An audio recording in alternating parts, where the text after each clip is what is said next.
Everybody, this is Ev Zervadakis with the astrological report for next Wednesday, April 22nd. We're going to talk about the new moon in Taurus, and we're also going to talk how that's going to affect Uranus in Taurus, which is conjunct.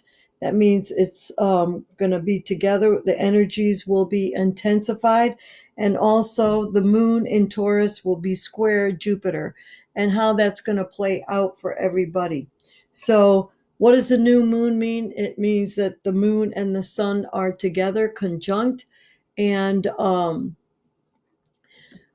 for some reason, I'm not seeing the followers here, but anyhow, we have the new moon in Taurus, which is the first new moon. It's the first new moon in Taurus for the year, and that's going to set the tone.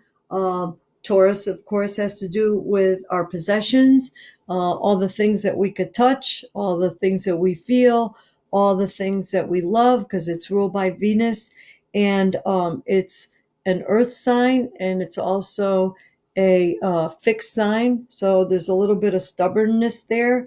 But every new moon, I recommend to all my little friends out there that follow the astrology to make a new moon meditation, and to write down your list for the intentions for the new moon, because the intentions that you put out for the new moon will come to fruition just like the moon will become full.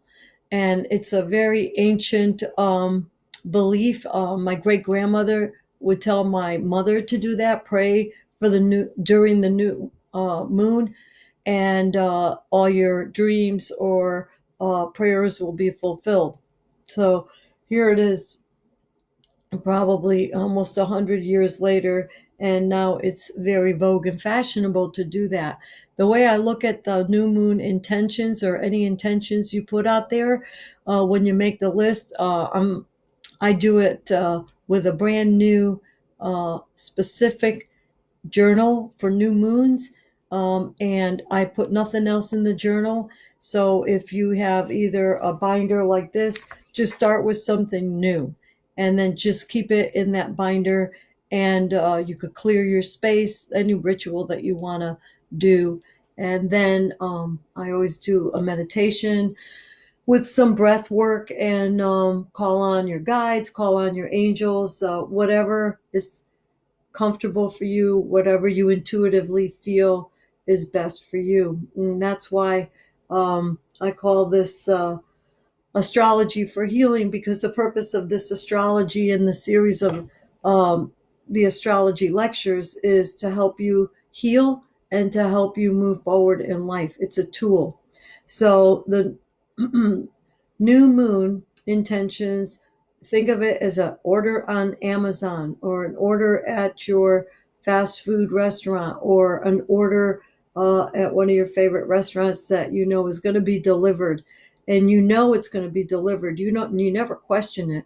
So put it out there, have faith that these intentions will come to you in the universal time, or in God's time, but just have faith that it will come to you, if not something better. So, hi Angie, how are you? Thank you for joining. If you have any questions, type them in. So, the next aspect, so the moon, and remember these astrological uh, features, they're always moving, just like it's a clock, but it's a clock with clocks in it. So every planet, goes around the wheel, which is like a clock. And then you have like 12 different things going on at once. The signs are moving, the planets are moving, and as they move, they form different angles. So it's not easy to kind of look at it, analyze it, and then synthesize it. But with time, I get faster and faster with it, and I just pull out the aspects I want to talk about, and that's where the intuition comes in.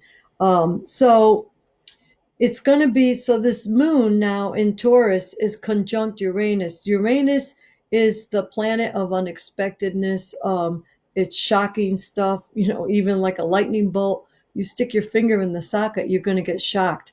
So that's what's happening right now. And it shocks uh, our personal possession part of our being, our life, the life section of your possessions. So that's all being shook up. It's shocking. And if you want to see how that affects your personal chart, you just go and see where Taurus is. And you know that the moon, which has to do with emotions and reflections, and Uranus, which is the sudden changes, the genius, innovations, and that kind of energy is in your chart. So for me, Taurus is the natural wheel, Taurus is in the second house, which represents personal possessions, because that's a natural wheel. But let's say it was in the seventh house, then that would be for partnerships. So that would be, unexpected financial changes for the partner. So that's how you kind of read that. And the other component is I want to talk about the moon in Taurus is square Jupiter, and Jupiter is in Capricorn. So Jupiter is a planet of expansion and getting bigger and bigger and bigger and bigger, a balloon. It doesn't shrink. So if it's square, that means it's obstacles. That means that there's trouble. It's not easy. It's work that's going to be involved. Uh, it's crisis or whatever, and it has to do with your emotions and feelings. But there's going to be a higher learning to it. It has to do also with the government, or business, which is Capricorn. So they're both earth signs. So it's slow moving. However, the moon is very quick. Like I said before, the moon goes through a whole sign in 1 to 2 days, where the sun moves 1 degree a minute. There's 30 degrees in a house or a sign. And so that takes about a month. So Jupiter, of course, moves much slower. It takes years for it to go around.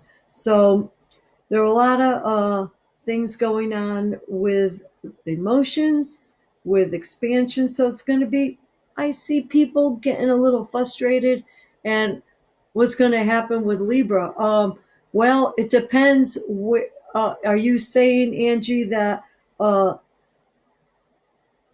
well, where is your Taurus? That's what I need to know. Which house is your Taurus in? Because, I'm assuming Libra, that's your sun sign. So if you look back on the introduction to astrology, it explains how the whole wheel works. It's a big clock, and it's divided into 12 houses. So I could better answer your question if you tell me where the Taurus is. You're not sure. Okay. Well, you could DM me and gotcha. You could DM me and I could answer some questions for you. Love to do it, or even on the next video, because there's so much going on in um the next like 3 to 4 weeks that I don't want to overwhelm people with too much data. But we're coming up on the 25th. We're going to get hit hard because some heavy duty planets are going to go back like a pendulum and hit.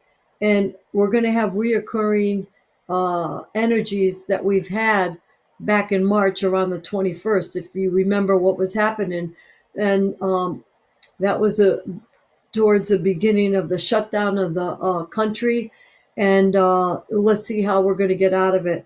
But whenever we deal with Uranus, we're also dealing with revolution, rebellion, and you can see it's coming. People are going to be stubborn. That's Taurus. And so it's going to be a new beginning. And I am forecasting and predicting that before this all gets better, people are going to stand up and scream for their rights, because our rights were taken away from us. And that's Jupiter in Capricorn. So I am going to end this. Thank you for joining me, everyone. I will talk to you later. I am going to do another video in the next couple of days. And there's a lot to talk about. We're going to have 1, 2, 3, 4, 5, 6, 7, 8 planets are going to go retrograde, which is a whole nother subject. I could talk 3 hours about that. So I'm going to break it down into the first one that's going to go retrograde, which will be on the 25th. Pluto is going to go retrograde until May 1st. But that the part of Pluto is it represents death, transformation, and we've had enough of that right now. But it came forward, but now it's going to go backwards. So if we didn't learn our lesson from the first time around, we're going to get it the second time around, and then it's going to go back again direct. So we're in for some very interesting times. And if you could tell me, if you know where all your signs are in your astrological wheel, that will be great. You can look it up on these sites on the computer. All right. Thank you so much. You stay safe out there. And Angie, Christos Anesti for you. Love you. Bye-bye.